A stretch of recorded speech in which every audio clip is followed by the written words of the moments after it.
have paperwork for that. Where's the? They do it on target. They do it on target. Welcome back, folks, and buckle up. We're diving headfirst into a story that should make every American blood boil. We're talking about federal agents, masks, no badges, and seemingly no regard for basic civil rights. This isn't some foreign action movie. This is happening right here, right now, in our own backyard. So let's unpack this mess and expose the truth behind these ICE thugs and their questionable tactics. You won't believe what they're getting away with. Let's get into it. Stand up. Where's Marcus? Hey! Marcus! What's your name?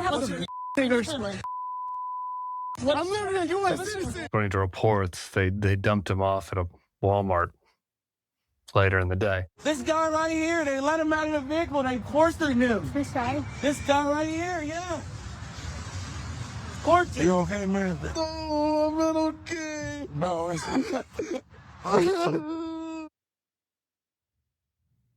Well, congratulations. You have ICE agents terrorizing American citizens, including American citizens at work.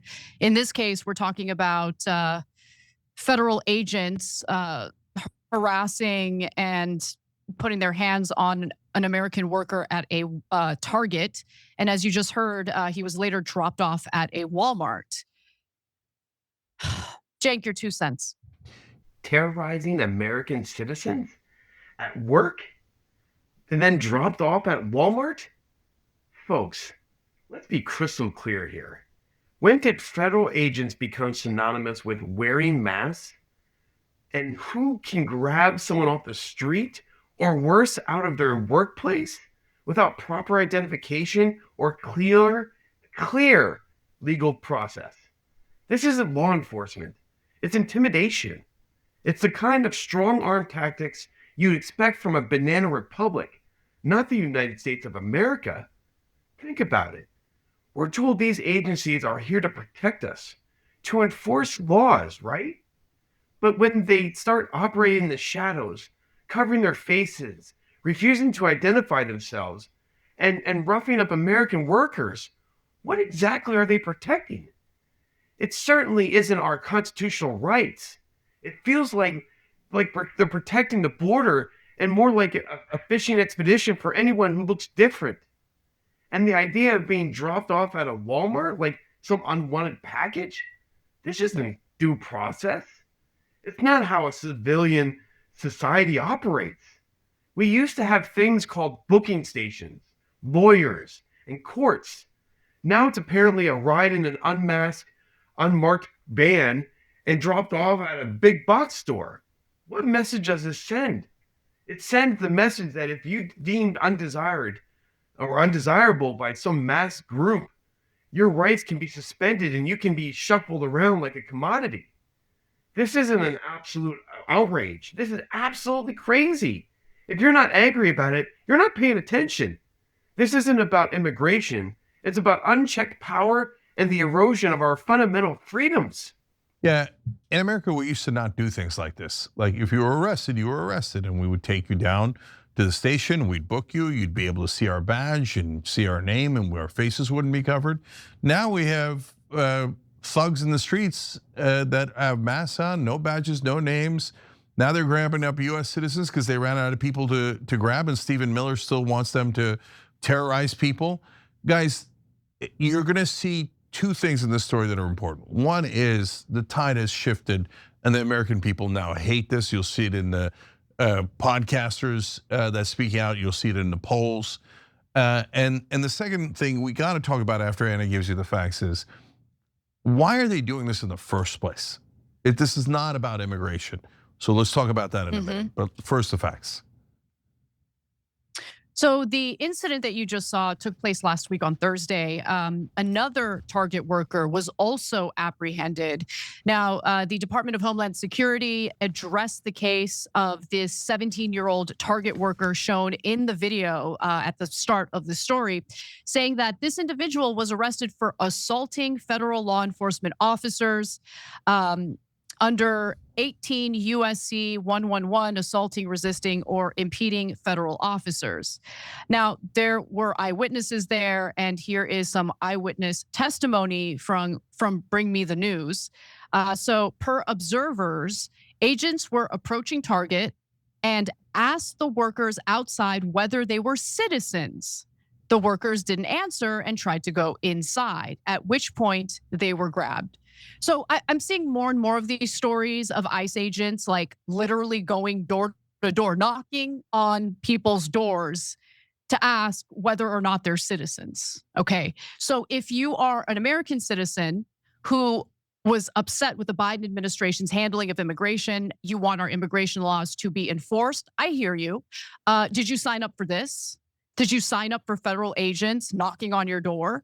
Did you sign up for federal agents harassing you while you're working at your very likely minimum wage job?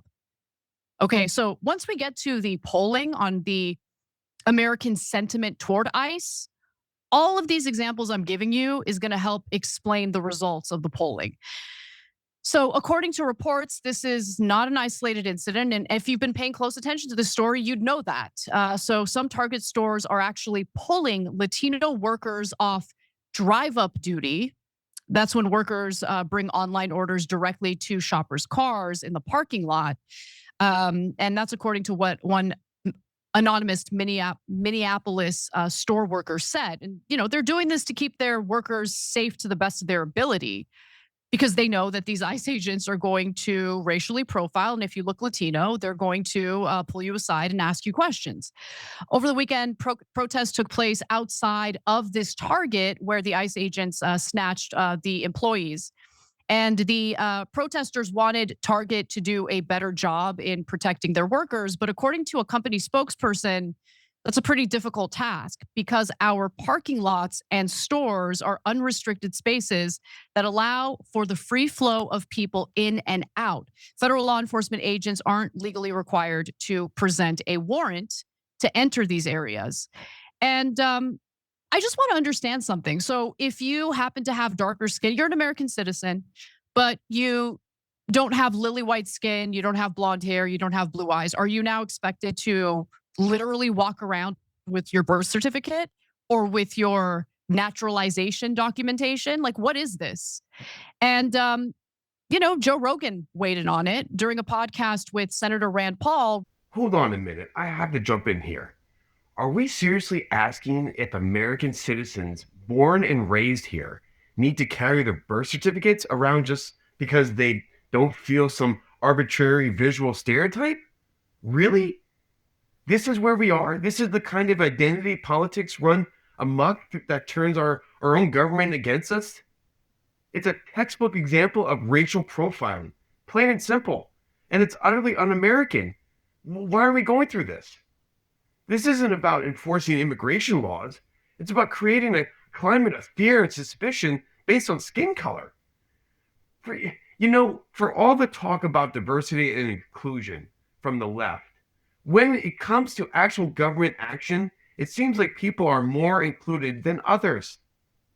It's a shocking hypocrisy that should make everyone, regardless of their political stripe, deeply uncomfortable.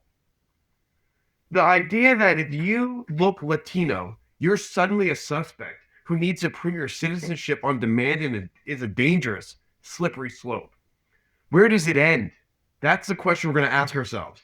Do we start demanding papers at grocery stores, at school pickups? This isn't the land of the free. It's the land of the consistently scrutinized. And it's an insult to every citizen who calls this country home. And let's be real. Joe Rogan, for all his faults, often hits the nail on the head when it comes to common sense observations. When he and Senator Rand Paul are questioning these tactics, you know something is fundamentally wrong.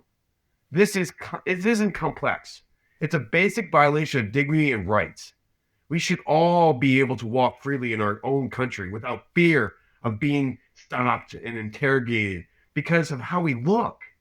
We are all immigrants. This is where you are starting the precedents that we don't want. It undermines the very fabric of American liberty, plain and simple. Rogan stated that Renee Good seemed out of her effing mind. However, he also harshly criticized the tactics that ICE has been deploying. Take a look.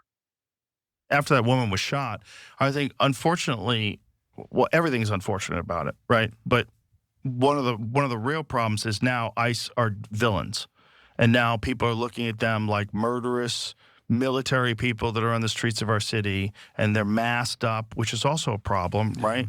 Because if you get arrested by a cop, you're allowed to ask the cop, what is your name and badge number? And you could film that cop. If you get arrested by an ICE agent, you have no such right. They're wearing a mask. They don't have to tell you. That's a problem.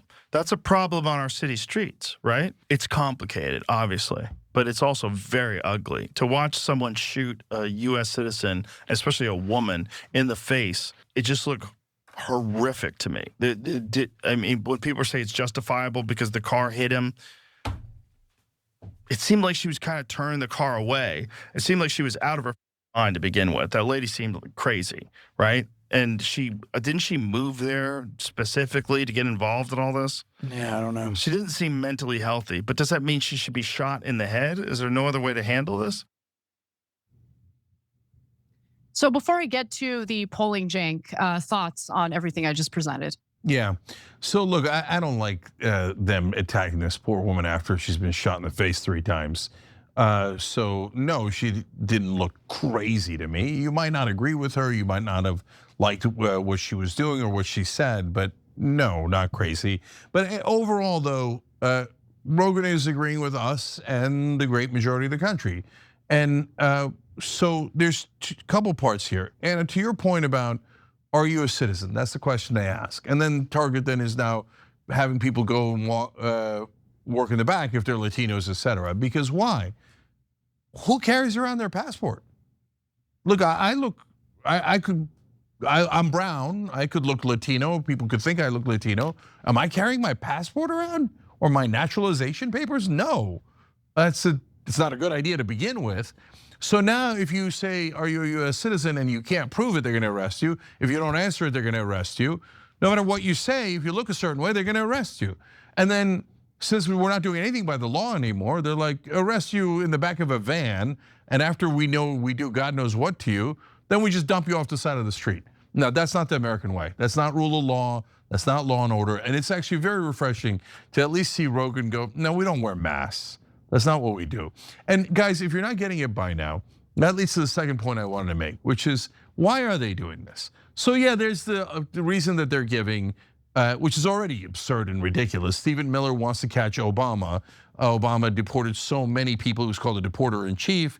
And in order to catch him, they have to do 3,000 deportations a day.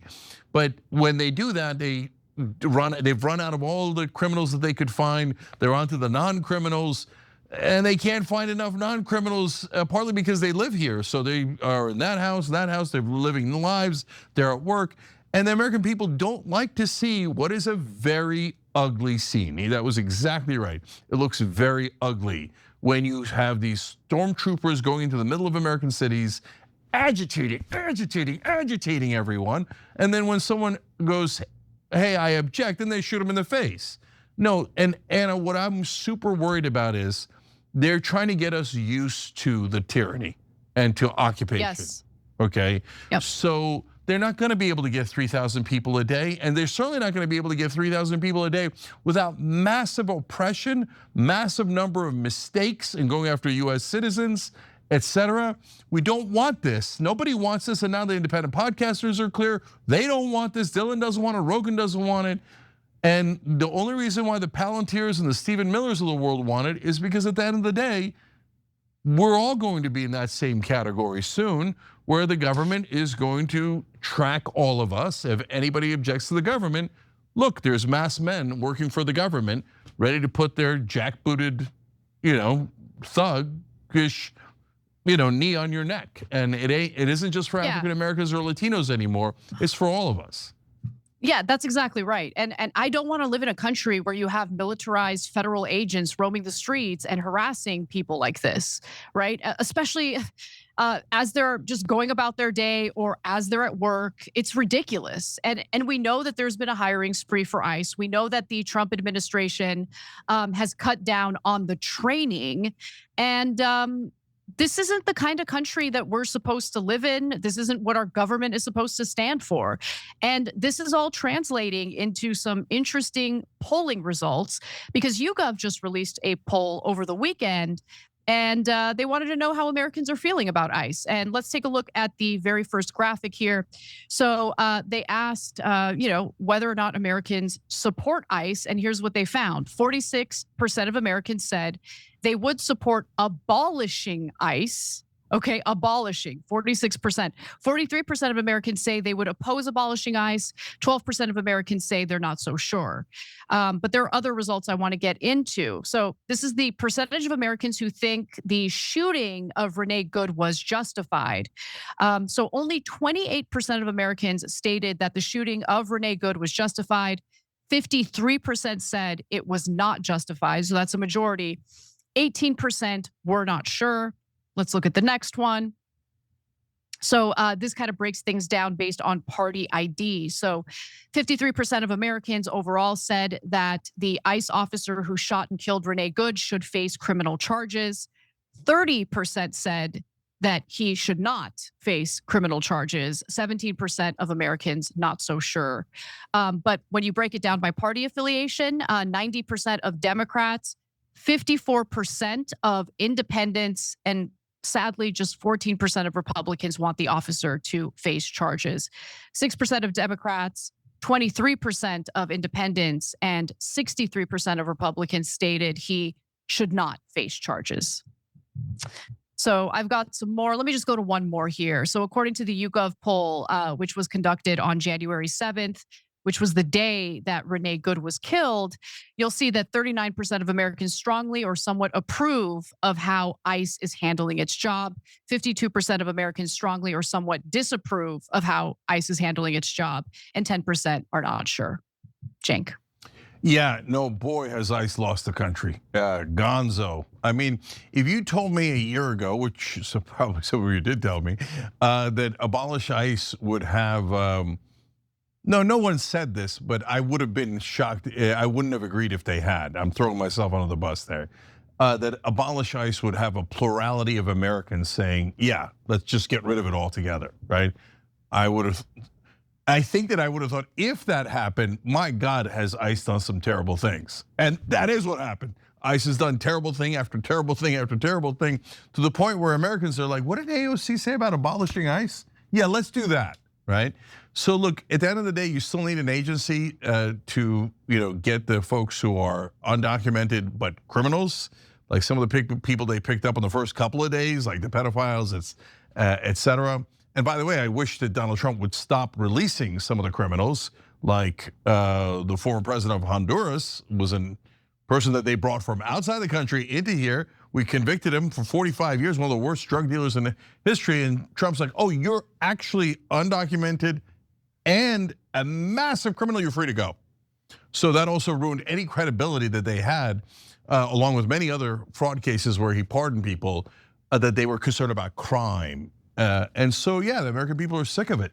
They don't want this kind of ugliness in the streets. And are they saying this is permanent and we're all just gonna have to get used to militarized guys? Are we supposed to just get used to this? Militarized men in mass, no identification, roaming our streets? This isn't just a full-blown problem. It is a full-blown crisis of governance. This is how free societies crumble, folks. When the government starts deploying faceless, unaccountable agents against its own people, you're no longer living in a republic. You're living in a police state. The left often screams fascism and authoritarianism. But when it's their preferred agencies or policies, suddenly the jackbooted thugs with no names are just doing their job. It's a stunning display of selective outrage. This isn't about party lines. It's about principle. No American should accept a reality where federal agents operate like a secret police force. And the idea that they can't even tell the real agents from the fake ones who are kidnapping people. It's not just crazy. It's very concerning. It's terrifying. This isn't just a breakdown of law and order. It's an invitation for chaos and exploitation. When the lines blur between legitimate authorities and criminal impersonations, everyone is at risk. Everyone. This isn't about being tough on immigration. It's about being fundamentally unjust and dangerous. The American people are clearly saying they don't want this. The polling is undeniable.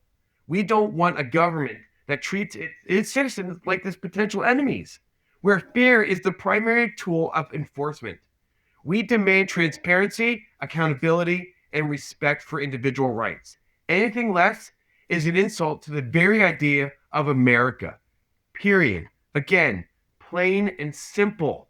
In the streets with no identification and mask. And how many of them are real? How many of them are fake? And we've done the many stories about the fake ones that are kidnapping people, and mainly women, mainly Latino women, but not exclusively Latino women, telling women to get into vans because that they're quote unquote ICE. No, this sucks. And basically the American people are saying, change it, change it. And Anna, it was a stunning failure on Trump's part to have done the initial closing of the border, get rid of the criminals. He was enormously popular at that point on the topic of immigration. And now independents by 2-1 have said not only have they turned against him on immigration, but they're saying we should maybe abolish the department that's executing his policies on immigration. And that is a stunning development. The size of that defeat is stunning. And there you have it, folks. The truth is often ugly. And this situation is no exception. Militarized federal agents, masked and unaccountable, operating with impunity against American citizens? It's a terrifying glimpse into a future none of us want. So tell me, we need to stand up and demand better from our government. They work for us, not the other way around. If you found this alarming, if you believe in liberty and accountability, then hit that like button. Share this video far and wide. And most importantly, let your voice be heard in the comments below. Tell me, what do you think about these tactics? Should we get used to this? Or should we demand a return to constitutional principles? Let me know. And make sure you subscribe so you don't miss our next deep dive into the stories in mainstream media won't touch.